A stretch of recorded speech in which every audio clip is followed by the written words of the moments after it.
Memorial Day, John Breen, Memorial Day, Paul Cortellesi.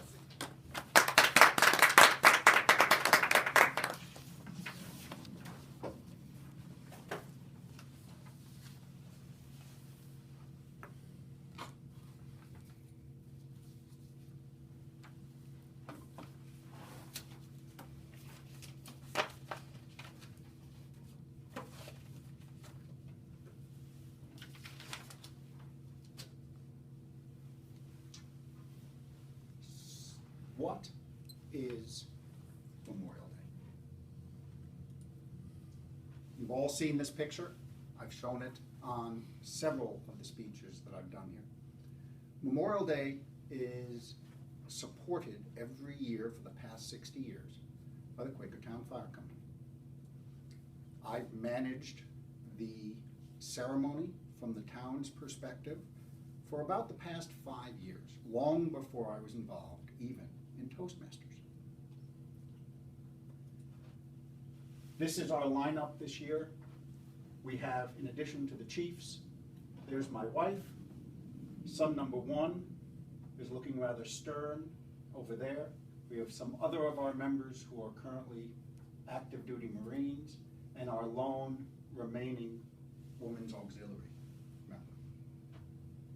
So it's very much a family, a fire department, a town kind of event. The Scouts are involved. They handle the flag ceremony. We bring the flag up. We bring the flag to half-mast. The Girl Scouts handle the planting of 5 geraniums, 1 for each of the 5 members of town who passed away during World War II. We have speeches by some military members. Some of them who are in their 80s can still fit in their uniforms. Some who are in their 50s cannot. And the town comes, of course. One of the requirements that I have year after year is that I have to guarantee that the weather is perfect. Otherwise, the day can fall apart. The town comes and lines up. Some of them are the older members of the community, and some of them are the younger members of the community. And we end with a 12-gun salute by the fire department.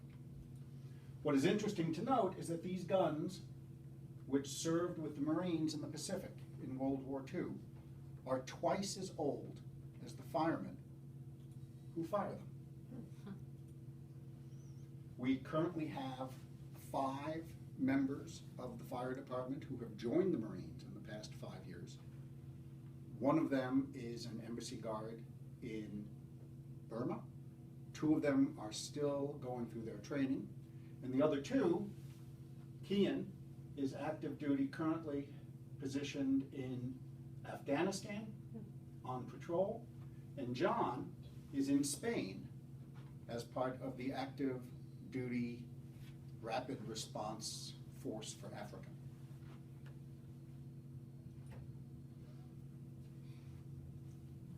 So how does the day begin? It begins with Paul Cortellesi introducing and giving a short little speech. The first year that I handled the Memorial Day event, this is how I started. Good morning. I'm Paul Cortellesi, one of the firefighters here in town. I'll be acting as your master of ceremonies on this fine day. This is the 57th year that the Quakertown Fire Company has sponsored the Memorial Day service. I find it incredibly humbling to be standing before you, carrying on a tradition that began before I was born. It would bring me great joy some Memorial Day long in the future to be sitting along the curb and see one of these bright young Boy Scouts or Girl Scouts standing before us, continuing to carry on this tradition. The preparations for this event started months ago and involved many people from many different organizations. Some of them are here, others are not. While I'm probably supposed to thank everyone involved for the effort they and their organizations put in, I simply can't. And that is because I know that they did not, nor for that matter did you, participate here today because of a desire to receive a public thank you. Rather, all of us, we as a community, have worked together not to say thank you to each other, but to say thank you to the 1 million Americans who left their homes to defend this nation and never returned. In particular, we are here to honor and say thank you to 5 great Americans who fell during a great and terrible war. These men, Orrin Boyce, Fred Disler, Andrew J. Hudlick, Robert V. Lusenring, and Porter C. Little, all from Franklin Township, should be especially in your thoughts today. But nobody comes to the Memorial Day event to hear me talk, even though I'm a Toastmaster. They come to hear somebody who has far more street cred than I ever could. One year, my cousin, John Breen, a captain in the U.S. Army, was invited to speak. That's my youngest brother. But that cherubic little smile is a captain in the United States Army and a United States Ranger who was awarded the Bronze Star for Valor for his role in the Black Hawk Down fight in Mogadishu. John Breen, thank you for coming.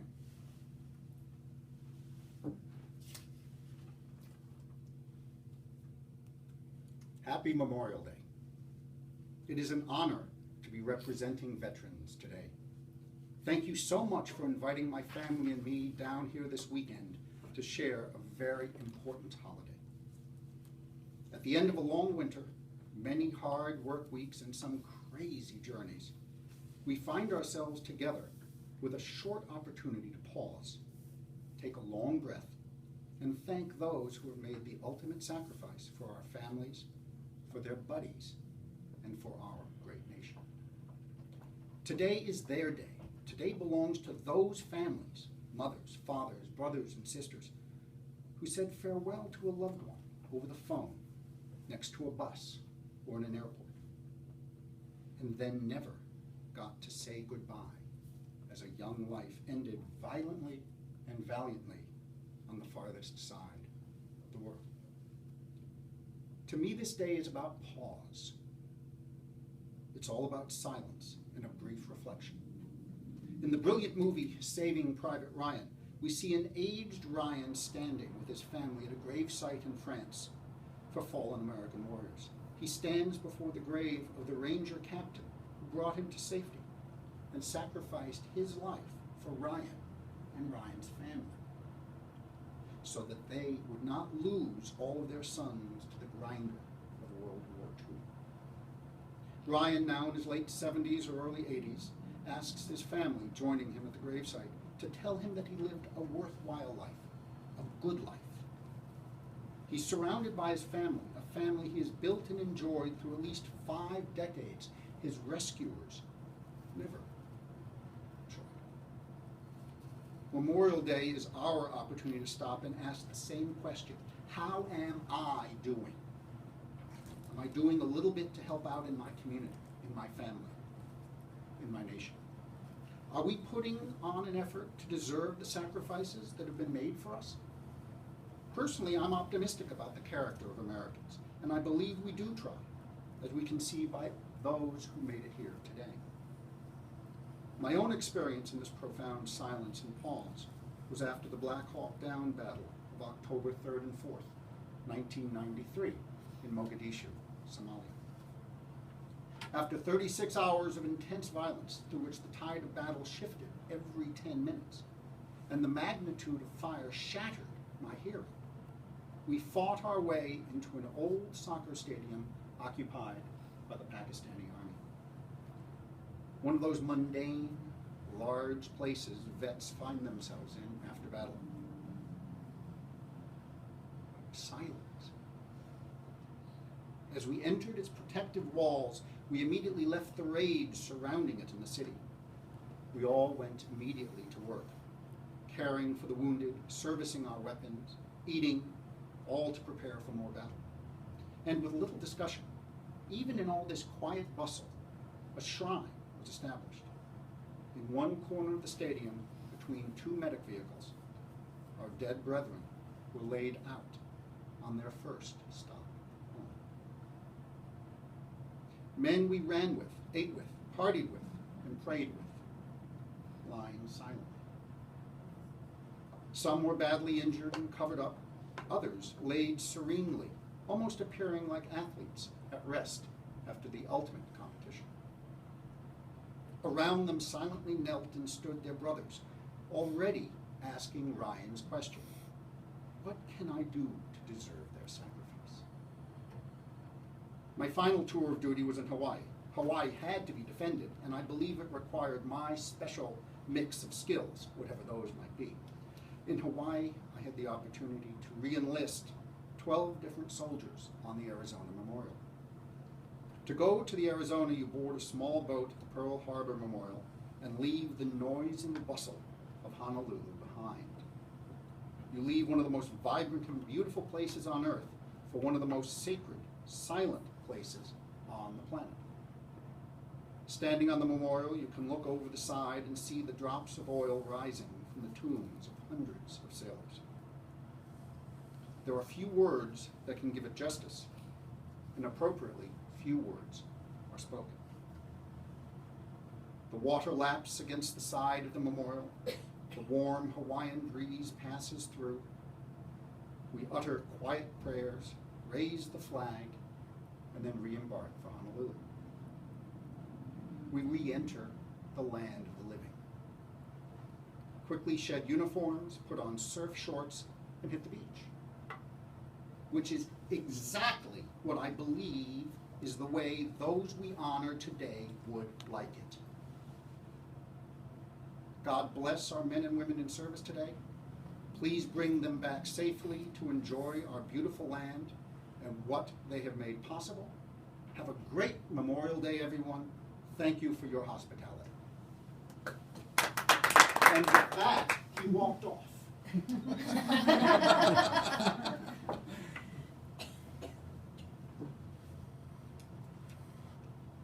Leaving the crowd with a different type of shock and awe. Memorial Day will be coming up in a few weeks. I ask that you seek out and find your local event and attend it and say thank you. But also, if you're ever overseas, there is a very great likelihood that you're going to be very close to a few acres of American territory. And I ask that you stop in there and say thank you. Because otherwise, without their sacrifices, all of us might have someday walked through a gate very similar